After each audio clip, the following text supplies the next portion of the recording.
Hi, my name is Liz Bowen. I am a realtor and the owner of Red Bow Realty here in beautiful Colorado Springs. And my guest today is AJ Archuleta from North American Title. I wanted to get AJ on a video for you guys and answer some of the questions that you probably have around what is title insurance. So, AJ, go ahead and say hi. Yeah, hi guys. Again, AJ, North American Title here in the Colorado Springs area. That's a question that we get a lot from sellers, buyers, and even real estate agents as they're getting started. What is title insurance? Right. So yeah, just to maybe kind of just break into it really quickly. Title insurance is part of the real estate transaction. Mm-hmm. You will see almost every transaction have a title insurance company involved. And there's a couple of different ways that we are involved. Probably the most common that most sellers and buyers are aware of is we are the closing company. Yeah.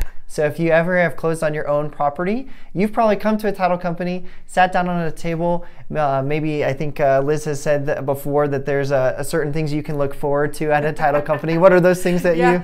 So I call it the chocolate chip cookie and soda pop fee.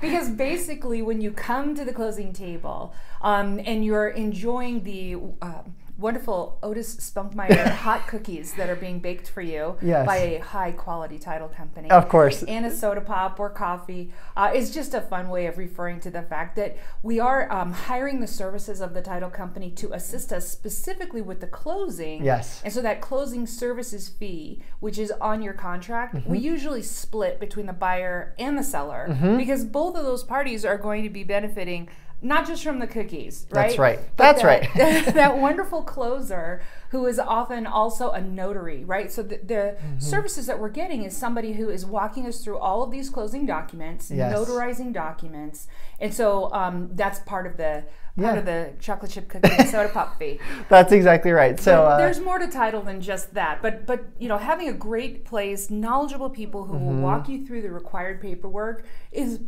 an important part of this process. It really is, yeah. So for the closing, you will be most likely at a title company at the end of your transaction. Yeah. So once you have scheduled a closing, that's good news. That means that you are on your way as a buyer to owning the property and as a seller to sell your property and get out of here or move to a different property.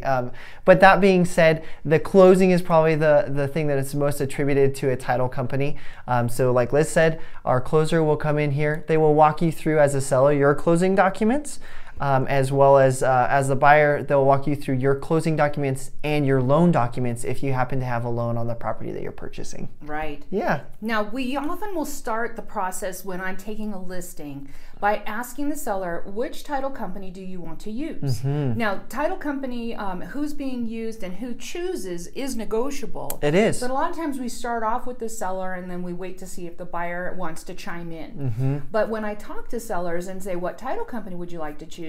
Many times I hear, I don't know, Liz, how do I choose a title company? Right. And so I wanted to get AJ in here again to kind of point out things that you should either research or call up and talk to a title company about as you're making this important decision. Yes, yeah. So some of the practicals that you're going to find is not every title company is the same for a couple different reasons.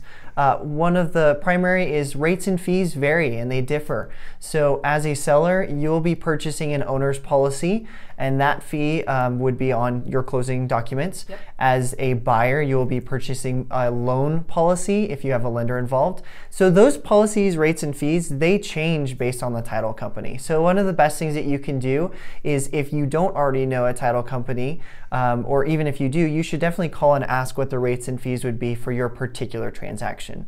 Another thing is not all title companies are the same in how they research title. So this kind of gets into the second area where title comes in. And as a title company, we don't just do the closing, we actually are issuing an insurance policy. Right. Okay? You are buying title insurance. That's correct. Kind of like health insurance or homeowner's insurance. That's right. So what does that cover? Yeah, so in the owner's insurance policy is going to be protecting the buyer of your property as a seller, okay? And what it is saying is that your buyer is going to have rights to their property, to use it, to enjoy it, to dispose of it, which means to sell. So that is their rights. So the title company is ensuring that all of those rights are in place. Okay. Now, that's not necessarily for the future. So this is where insurance, title insurance differs from other insurances. We actually are researching the past of the property, okay?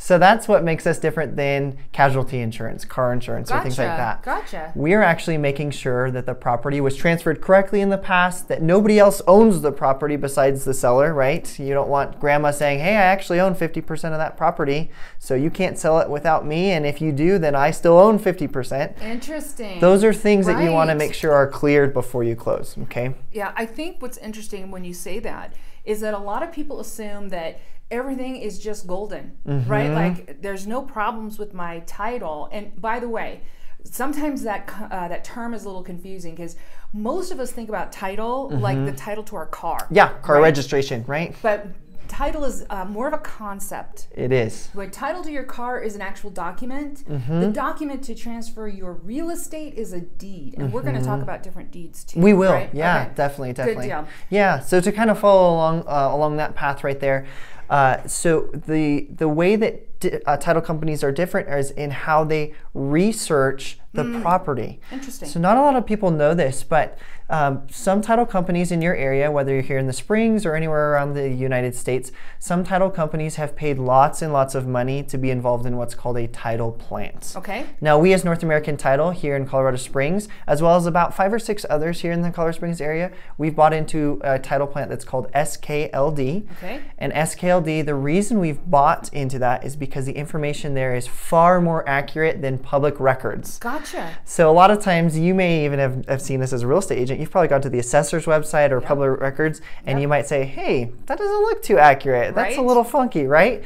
Well, as a title plant, we're making sure that we're gathering the correct information, and we have that for years and years. Okay, cool. So that way we can insure policies that have on properties that have been researched, what I would say the most accurately as possible. So that's a question. Question number 1, what are the rates and fees for your title company? And question number 2, do you use a title plant or do you use public records? But really you would probably want to go with an insurance company that uses a title plant so that the information is more accurate. Sure, more detailed. Yep. Sounds good. All right, so what else do folks need to know?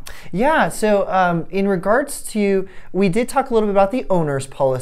There's also another policy we issue that's called the lender's policy. Okay. The lender's policy is the buyer purchasing a policy for the lender to protect the lender. Interesting, interesting. Yes, so if you as a buyer are taking out a loan on the property, your lender, they are giving you the money to purchase.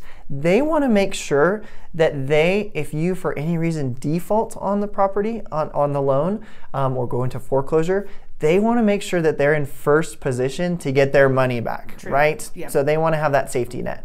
So not only are we protecting you as a buyer with an owner's policy, we're protecting your lender as well to make sure that they are in first position should you default on your loan. Gotcha. Or I would also imagine if there was a problem with the title, right, that's going to impact the value potentially of this $200, $300, $400, however expensive home, and the lender wants to make sure that his investment is protected from title issues, just like they want to make sure that you're getting homeowners or hazard insurance. Right. So if the house were to burn down, again, their investment is protected. Yeah, definitely. All right. Definitely. So no, I know when we get under contract, one of the first documents we actually get is from the title company, and it's called a title commitment. Correct. So what should buyers and sellers be looking for on the title commitment? What's like a red flag? Yeah, so going from the top, the first thing you want to look at is make sure all the information is correct. Okay. Right? You as the seller, you're going to get the title commitment, and the buyer's also going to get the title commitment.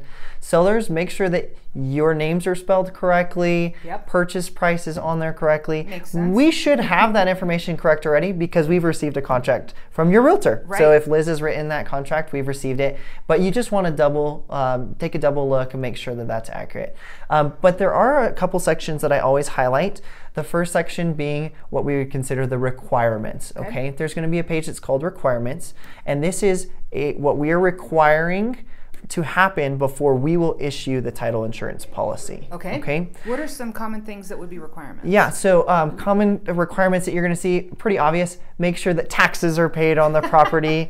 If there's any liens or any issues, that those are all dealt with ahead of us transferring the property. We don't want to transfer that headache over to the buyer and things like that, right? Okay. So we do our research with our title examination to make sure we have all of our requirements listed on there, so you as a seller and you as a buyer know what needs to happen before that title insurance policy is issued. Okay. The second thing that you're going to look for is what are called the exceptions, and these are things that we are not going to insure over. So the most common thing that you'll see in the exceptions are the CCRs, or the covenants, conditions, and restrictions for your community, right? So we're basically saying we're not insuring over those. You have to abide by those rules, laws, regulations for your community. Okay. So that's something that we will not insure over, which makes sense. Already covered there. So good.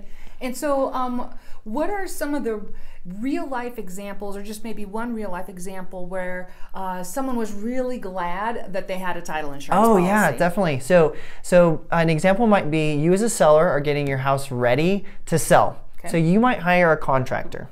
Let's just say with good intentions, you hire them, they do work on your house, but you forget to pay them, right? Oops. Right? Right.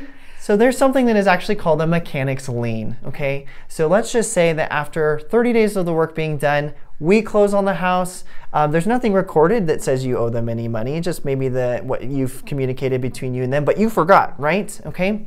So then what happens is the buyer now has the property, but all of a sudden, maybe that contractor's gone to the county clerk and recorder, and they've recorded a lien against the property. Oh, for non-payment from the seller. From the seller, not even the buyer's issue. But now the buyer's got to suffer with that or deal with that. Exactly right. Okay. That would be a prime example of where your title insurance can come in and save the day, okay? So buyer can then call up the title insurance company and say, hey, there's a lien on my property, and I'm supposed to own this free and clear, but it's the seller's responsibility.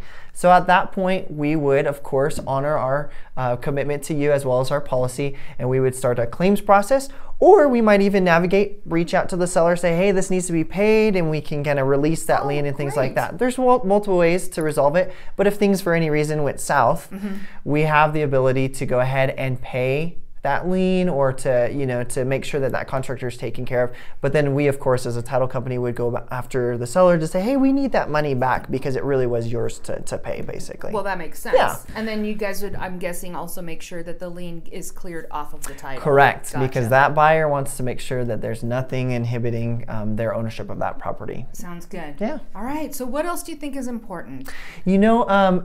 Other than those main things, I would just say that you definitely want to talk with your realtor very specifically about the title company that they use, or that they probably have multiple title companies that use most often.